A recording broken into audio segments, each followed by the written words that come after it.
하나님의 아들이신 우리 예수님은 죄인된 우리를 구원하기 위해서 사람의 몸을 입으시고 이 세상에 오셔서 십자가에 못 박혀 죽으셨습니다.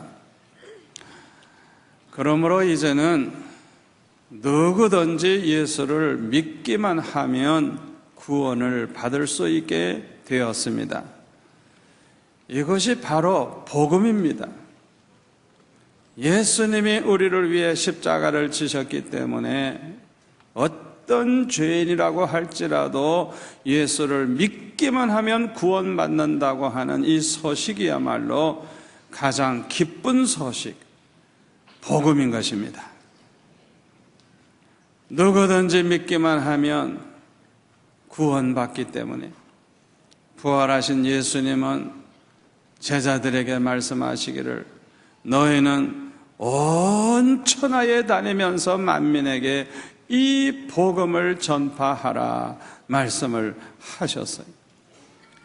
왜냐하면 우리 예수님은 모든 사람들이 예수 믿어 구원받기를 원하셨기 때문인 것입니다.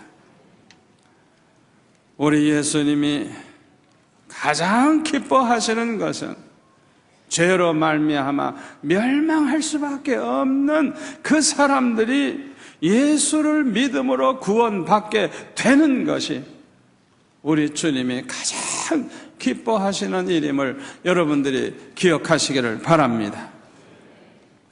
그러므로 우리 예수 믿어 구원받은 사람들은 누구나 다 열심히 복음을 전하면서 살아야 되겠는데 용기가 없어가지고 머리는 아는데 용기가 없어가지고 전도를 잘 못합니다. 그런데 성경에 보니까 우리만 그런 게 아니고 사도들도 그랬어요. 예? 사도들은 좀 달라야 될 것 같은데 사도들도 역시 마찬가지였습니다. 그래서 예수님께서는 이 사실을 아시는 거로 감람산에서 승천하시기 직전에 그곳에 모여있는 성도들에게 이렇게 말씀을 하셨어요. 사도행전 1장 4절에 보면 예루살렘을 떠나지 말고 내게서 들은 바 아버지께서 약속하신 것을 기다리라. 요한은 물로 세례를 베풀었으나 너희는 몇 날이 못되어 성령으로 세례를 받으리라 말씀을 하시면서 8절에 보니까 오직 성령이 너에게 임하시면 너희가 권능을 받고 예루살렘과 온 유대와 사마리아 땅끝까지 이르러 내 증인이 되리라. 우리 주님이 그렇게 말씀을 하셨습니다. 그런 거로 예루살렘을 떠나지 말고 먼저 성령부터 받아라. 그렇게 말씀하신 것. 이 말씀에 순종을 한 120명의 성도들이 마가의 다락방에 모여서 기도하면서 그 성령이 임하시기를 기다리고 있었는데 오순절날이 되니까 갑자기 성령의 역사가 일어나면서 거기에 있는 모든 사람들이 모두가 다 성령의 충만함을 받고 담대하게 밖에 나아가서 그냥 전도하기 시작을 했어요. 성령의 충만함을 받으니까 어디에서 그런 힘이 나왔는지 두려움도 사라지고 담대하게 나아가서 그리스도의 증인 노릇을 한 것입니다. 그래서 어떤 때는요 한 번에 3,000명이 회개하고 세례받는 역사가 일어났고요. 사도행전 4장 4절에 보면 말씀을 듣고 예수를 믿는 남자의 수가 약 5,000이나 되더라. 남자가 5,000이면 여자하고 아이들 합치면 적어도 15,000명 되지 20,000명은 될 거예요. 굉장한 일이 벌어진 겁니다. 사도행전 6장에 가서 보면은 교인들이 너무 많다가 보니까 12명의 사도가 쩔쩔쩔 매는 거예요. 어떻게 할 수가 없는 거예요. 실수를 막 할 수밖에 없어요. 그래서 성령과 지혜가 충만하여 칭찬 듣는 사람 7명을 택해가지고 집사로 세워가지고 그들이 좀 성도들 섬기는 일을 하게 하고 사도들은 말씀 전하는 것과 기도하는 것만 전무하다가 보니까 하나님의 말씀이 점점 더 왕성해지고 더 말씀이 좋아지고 이러면서 제자의 수가 심히 더 많아지리라 그랬어요. 헤아릴 수가 없을 정도로 성도의 수가 몇십만 명으로 그냥 늘어난 거예요. 숫자를 셀 수가 없는 거예요. 대부흥의 역사가 일어난 것입니다. 저와 여러분도 담대하게 전도를 하려고 하면 성령의 충만함을 받아야 합니다. 누구나 큰 은혜를 받으면요, 구원의 확신이 생겨요. 구원의 확신이 생겨요. 그리고 마음속에 아주 기쁨이 넘치고 평강이 넘치게 돼요. 그뿐만 아니라 하나님을 위해서 뭔가 하고 싶어요. 주님을 기쁘시게 해드리고 싶고 주님을 위해서 살고 싶은 그런 소원이 막 생겨나요. 저도 초등학교 6학년 때 예수 믿고 은혜를 받으니까요, 얼마나 기쁘고 얼마나 좋은지. 장차 예수님 만날 거 생각해 보니까요, 얼마나 좋은지. 예수님 만날 때 내가 뭘 하다가 가면 예수님이 제일 기뻐하실까, 그 생각을 하니까, 야, 내가 전도를 하면 예수님 제일 기뻐하시겠구나. 왜? 예수님은 죽어가는 영혼 구원하기 위해서 이 세상에 오셔서 십자가에 못 박혀 죽기까지 하셨는데, 우리가 죽어가는 영혼을 구원한다고 하면 하나님이 얼마나 기뻐하시겠느냐. 그래서 제가 이제 우리 반 아이들을 하나하나 전도해가지고 주일마다 교회 데리고 가는데요, 얼마나 기쁘고 좋은지. 그때 전도한 친구 가운데 하나는 지금 그 자카르타에서 인도네시아에서 나이키 그 운동을 비롯해서 그 공장을 크게 하고 있는데요, 우리 임병준 선교사가 고아원도 하고 아이들 많이 돌보고 있으니까 건축비를 대주겠다, 매달 몇천 불씩 주겠다, 그냥 얼마나 후원을 하고 있는지 몰라. 그 어렸을 때 전도한 그 열매가 나타나고 있는 걸 볼 수가 있어요. 은혜를 받으니까 그냥 주님을 위해서 살고 싶은 소원이 생겨나고, 그래서 그냥 전도도 그냥 열심히 하게 됐어요. 여러분 부탁합니다. 어린 아이들에게도요, 은혜 받을 기회를 좀 주시기를 바랍니다. 어린 아이도 은혜 받습니다. 여러분만 은혜 받으려고 그러지 말고, 초등학교 다니는 어린 아이들도 좀 데리고 와서, 말씀 듣게 하시고 은혜 받을 기회를 주세요. 우리 어른보다 은혜를 더 잘 받습니다. 그 아이들이 은혜 받으면 일생이 달라집니다. 아멘? 얼마나 중요한 일인지 모릅니다. 그런데 오늘 성경에 보니까 사마리아 수가성 여인이 그 수가성 사람들을 전도해서 구원받은 사실을 알 수가 있습니다. 이 여인은요, 요한복음 4장을 쭉 보니까요, 전도자로서의 자격이 없는 사람입니다. 어떻게 보면 이런 사람이 전도하러 다니면 전도가 되는 게 아니라 하나님의 영광만 가리울 수 있다고 생각이 될 정도로 아주 걱정스러운 사람이에요. 그러니까 이 여인은 전도에 방해가 되는 요소를 많이 안고 있는 사람이에요. 성경에 보면 이 여자는요, 과거에 남편이 5이나 있었답니다. 남들은 한 번도 시집을 못 가가지고 속상해 죽겠는데 이건 결혼도 5번 하고 이혼도 5번 하고 그런 여자. 그리고 지금 사는 남자도 자기 남편이 아니라고 한 것을 보니까 결혼하는 것도 힘들고 돈 들고 또 이혼하는 것도 골치 아프고 그러니까 에라 모르겠다. 그냥 살다가 싫으면 그냥 버리자. 그래서 그냥 같이 사는 것 같아요. 이렇게 남자 복이 있는 거 보면 얼굴 꽤나 아마 예뻤던 것 같아요. 이런 여자니까 온 동네 사람들이 얼마나 흉을 받겠어요.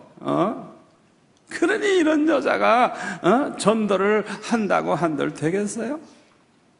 그뿐만 아니라 이 여자는요 사마리아 사람이에요. 사마리아는 북쪽 이스라엘 나라의 어느 지방 이름인데요, 지금으로부터 2730여 년 전에 주전 722년경에 아수르 군사가 쳐들어와 가지고 이 북쪽 이스라엘을 완전히 멸망시켜 버렸어요. 그래서 많은 사람이 죽고 포로로 잡혀갔어요. 쓸만한 사람은 다 포로로 잡혀갔고, 그리고 좀 약한 사람, 보잘것없는 사람이 남아 있었는데, 이 아수르 왕이 어떤 정책을 세웠느냐 하면, 다른 나라를 또 정복을 하면 그 나라 사람들을 강제로 이동을 시켜가지고 사마리아에 와서 살게 했어요. 그러니까 이 사마리아 땅에는 이방인들이 와서 살다가 보니까 서로 하나가 돼버려가지고 완전히 혼혈적이 되고 말았어요. 유대인들은 사마리아 사람을 보면 말도 안 하고 상종도 하지 아니하고 개나 돼지처럼 취급을 했어요. 그런데 이 여자가 사마리아 여자예요. 그러니 이런 여자가 무슨 전도를 하겠어요? 오늘 본문에 보면은 예수님은 이 여자를 만나기 위해서 이 여자가 늘 물길로 오는 그 야곱의 우물가에 기다리고 계셨어요. 요한복음 4장 7절에 보니까 이 사마리아 여자가 물길로 왔을 때 예수님께서 물을 좀 달라 말씀을 하셨어요. 유대인이 사마리아 사람에게는 말도 안 하는데 예수님은 이렇게 말을 걸면서 물을 달라 그런 거예요. 그러니까 9절에 보면 뭐라 그래요? 당신은 유대인으로서 어찌하여 사마리아 여자인 나에게 물을 달라 하나이까? 왜? 사마리아 사람과는 상종도 안 하는 법인데 어떻게 나에게 물을 달라고 하느냐고 놀랄 정도. 이런 신분을 가진 여자가 전도자의 자격이 있다 하겠어요? 그뿐만 아니라 이 여인이 전도하려고 할 때 두려운 마음도 있었을 거예요. 이 두려운 마음이 있으면 아예 용기가 없어져 버립니다. 그뿐만 아니라 부정적인 그런 생각도 많이 떠올랐을 거예요. 아이고, 나 같은 게 뭐 전도를 할 거. 내가 뭐 전도해봤자 뭐 누가 예수 믿겠노? 그런 부정적인 생각을 하게 됐을 거예요. 이렇게 여러 가지로 전도를 하기 어려운 그런 형편임에도 불구하고 예수님을 만난 이 여인은 담대하게 수가성에 들어가서 전도를 했어요. 누가 시키지도 않아도 자기 스스로 했어요. 너무 기뻐서. 메시아를 만나니까 너무너무 기뻐서 이 기쁨을 혼자서만 누리기가 너무 아까운 거예요. 그러니까 이 메시아를 전하기 위해서 그가 물덩이도 다 버려두고 물 깃는 것도 좀 밀어두고 달려가서 전도를 했던 것입니다. 그런데 그의 전도 방법은 아주 간단했습니다. 본문 28절에 보면 여자가 물덩이를 버려두고 동네로 들어가서 사람들에게 이르되, 자, 뭐라고 전도하나 보세요. 내가 행한 모든 일을 내게 말한 사람을 와서 보라. 이는 그리스도가 아니냐? 이는 메시아가 아니냐? 자기 과거를 다 알아. 과거에 남편이 5이나 있었고 지금 사는 남자도 네 남편이 아니고 그냥 꿰뚫어 보고 계세요. 예수님이 이분이 바로 메시아가 아니냐? 한번 와서 보라. 이게 그게 전도하는 내용 전부예요. 그런데 그 결과가 엄청납니다. 30절에 보세요. 그들이, 그 수가성 사람들이 동네에서 나와 예수께로 오더라. 예수님께 나오는 역사가 일어난 거예요. 수가성 사람들이 예수를 믿게 된 것입니다. 39절에 넘어가서 보니까 여자의 말이 내가 행한 모든 것을 그가 내게 말하였다 증언함으로 그 동네 중에 많은 사마리아인이 예수를 믿는지라. 사마리아인들이 예수께 와서 자기들과 함께 유하시기를 청하니 거기서 이틀을 유하심에 예수의 말씀으로 말미암아 믿는 자가 더욱 많아 그 여자에게 말하되 이제 우리가 믿는 것은 네 말로 인함이 아니니 이는 우리가 친히 듣고 그가 참으로 세상의 구주이신 줄 메시아이신 줄 우리가 알미라 하였더라. 아멘. 여기서 우리가 무엇을 깨달을 수가 있습니까? 보잘것없는 사람이라도 전도하면 기적이 일어난다는 거예요. 문제가 많은 사람이라도 전도하면 기적이 일어난다는 것입니다. 아멘. 서울에 있는 어느 큰 교회 목사님이 간증을 하시는데요, 그 교회 60대 노인이 계시는데 이분이 대학생 때부터 아주 친한 친구분이 있었대요. 그래서 그 친구와 아주 친하게 지내니까 자기가 믿는 예수님을 열심히 믿으라고 전도를 했는데 전도만 하면 싹 얼굴을 돌리고 말을 한다는데요.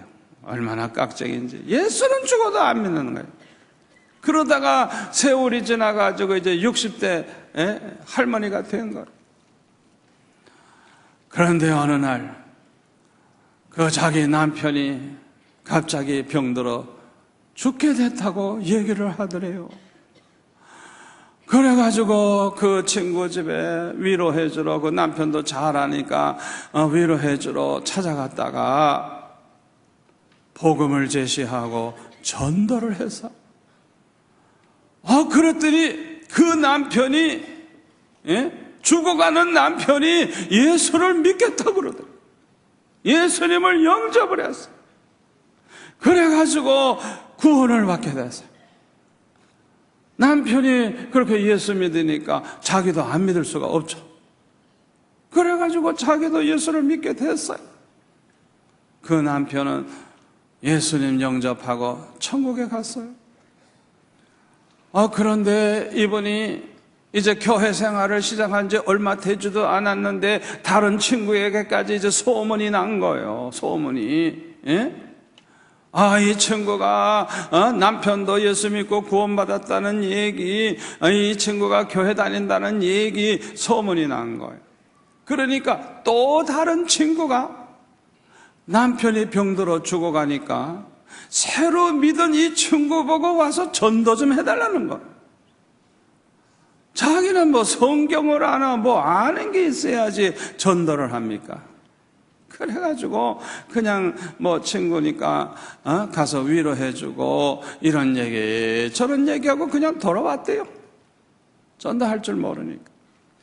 그런데 집에 와서 생각해 보니까 고민이 되기 시작하는데 아무래도 저 남편이 꼭 죽을 것 같은데 전도 내가 안 하면 저거 지옥 갈 텐데 전도는 할 줄 모르고 할 말도 없고 고민이 너무너무 되더래요.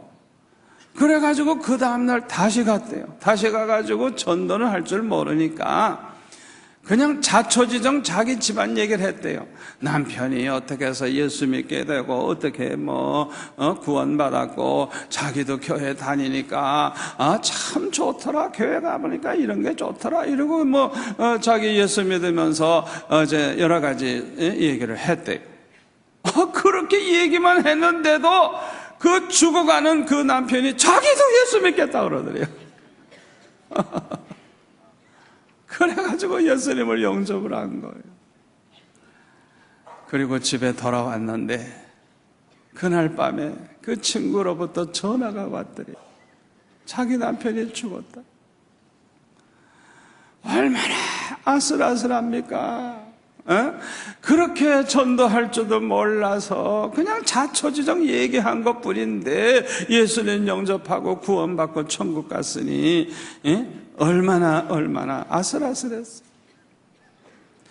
여러분, 우리가 보잘것 없어도 아는 게 없어도 자격이 없어도 전도하면 기적이 일어난다는 걸 믿으시기를 바랍니다.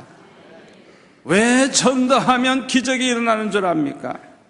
우리 하나님은요, 전도에 미련한 것으로 믿는 자들을 구원하시기를 기뻐하시는 분이기 때문인 것입니다. 고린도전서 1장 21절에 우리 한번 같이 읽을까요? 하나님의 지혜에 있어서는 이 세상이 자기 지혜로 하나님을 알지 못하므로 하나님께서 전도에 미련한 것으로 믿는 자들을 구원하시기를 기뻐하셨도다. 아멘. 여러분, 전도하는 게 얼마나 서투르고 얼마나 한심합니까? 그럼에도 불구하고 우리의 그 전도를 통해서 믿는 자들을 구원하시기를 우리 하나님이 기뻐하셨대요. 부족한 전도지만은 그걸 통해서 예수 믿게 하시고 예수 믿는 자를 구원하시기를 우리 하나님이 기뻐하신다는 것입니다. 그러므로 전도하면 기뻐하시는 하나님이 함께 하시기 때문에 기적이 일어나는 것입니다. 우리도 누군가가 전도해줬기 때문에 예수 믿게 되지 않았습니까? 우리도 다른 사람에게 전도하면 우리로 말미암아 구원받는 사람이 생겨날 줄로 믿습니다. 로마서 10장 17절에 보면 믿음은 들음에서 나고 들음은 그리스도의 말씀으로 말미암는다 그랬어요. 믿음이라고 하는 것은 예수님에 관한 말씀, 예수님에 대한 그 말씀을 들을 때 믿음이 생긴대요. 그런데 듣지 않고서야 어떻게 믿을 수가 있겠습니까? 그러므로 우리는 복음을 열심히 전해야 되는 것입니다. 그러나 오늘날 많은 교회들은 전도를 하지 않고 잠만 자고 있어요. 오히려 하나님의 영광을 돌리는 그런 행동을 해서 전도의 문을 가로막고 있어요. 안 믿는 사람들이 오늘날 교회를 어떻게 생각합니까? 예수 믿는 사람을 어떻게 평가하고 있습니까? 전도는 하지 아니하고 쓸데없는 짓들만 하고 있으니까 전도의 문을 가로막고 있는 거예요. 마태복음 18장 14절에 보면 이런 말씀이 있습니다. 우리 같이 읽을까요? 이와 같이 이 작은 자 중에 하나라도 잃어버리는 것은 하늘에 계신 너희 아버지의 뜻이 아니니라. 아멘. 어린 아이 하나라도 잃어버리는 것은 하나님의 뜻이 아니래요. 한 사람이라도 잃어버리는 것이 하나님의 뜻이 아니래요. 우리 하나님은 우리 모두가 구원받기를 원하시는 것입니다. 그래서 디모데전서 2장 4절에 보면 따라서 같이 하겠습니다. 하나님은 모든 사람이 구원을 받으며 진리를 아는 데 이르기를 원하시느니라. 모든 사람 좋은 사람, 나쁜 사람, 죄가 많은 사람, 죄가 적은 사람, 지위 고하를 막론하고 빈부귀천을 막론하고 많은 사람이 구원에 이르기를, 구원받기를 원하신다는 것. 그러므로 우리는 때를 얻든지 못 얻든지 전도를 해야 되는 것입니다. 여러분, 숨이 넘어가려고 하는 사람에게도 전도하세요. 그 마지막 순간에라도 예수 믿으면 구원 받는 거예요. 여러분, 식물인간으로 되어 있는 그런 사람에게도 전도하세요. 제가 신문에 보니까요, 1983년도에 20살 먹은 젊은 청년이 교통사고로 혼수 상태에 빠져가지고 23년 동안을 누워서 지냈어요.